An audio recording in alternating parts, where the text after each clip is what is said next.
But Jim, I wanted to call in because I knew you were having Andy on tonight, and I thought it would be kind of cool for the three of us to connect and say hello. And you know, when we were all working back in the '80s, I always knew you and Andy as very, very talented individuals, and I knew, you know, obviously with your talent, you'd be going on to bigger and better things. I never thought you'd stoop so low to have Andy Roth on as a guest on your show, but be that as it may, in all seriousness, no, Andy is perhaps one of the most insightful and intelligent sports-minded individuals that I have ever met, especially when it comes to the game of basketball, so I can understand why you would have him on the air. He's very insightful into the game.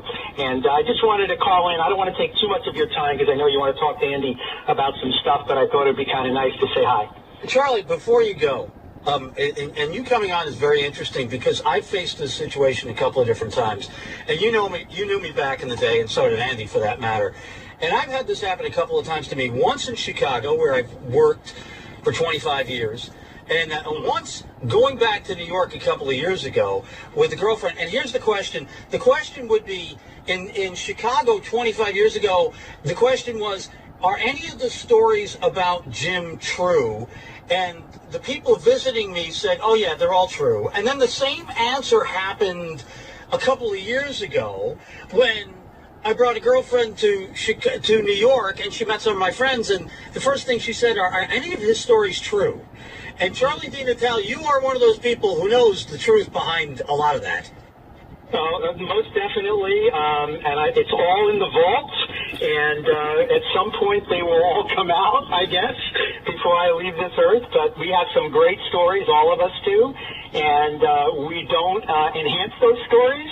Most of them are true, and it was a time of wonderful, wonderful times with a lot of fun things that we all did together. And, of course, we all were very, very much passionate about sports. I thought the story you shared a little while ago, Jim, when you were covering the Yankees in the 80s, and you went to a game at Yankee Stadium, and a couple were doing it up in the grandstands, and I could relate to that because I do remember that happened quite a bit back in the 80s at ballparks and in subways and things of that nature that somehow all of our sports phone guys encountered. So, yeah, the stories are true for sure. Well, Charlie, it's a great surprise that you jumped on. Don't be a stranger. We'll connect off the air, and it's good to hear your voice again. Good luck to you, Jim. And Andy, keep up the good work. And 2 words for Charlie, by the way, Jim. Charlie's Theron. Charlie's Theron, Jim. Just one of my, one of my fantasies in life. Oh, so I thought maybe she was on your resume because Charlie, you are an accomplished young man at one point. That's all I'm going to say. Yes, indeed I was. However, she hasn't made the resume yet, but, life still goes on, so you never know. And that's right. Hope springs eternal. Absolutely, boys. You take care now. Good night, Charlie. Charlie DeNatale, who was, for those of us old enough to remember, was one of the voices on Sports Phone in the early 80s. So was Andy.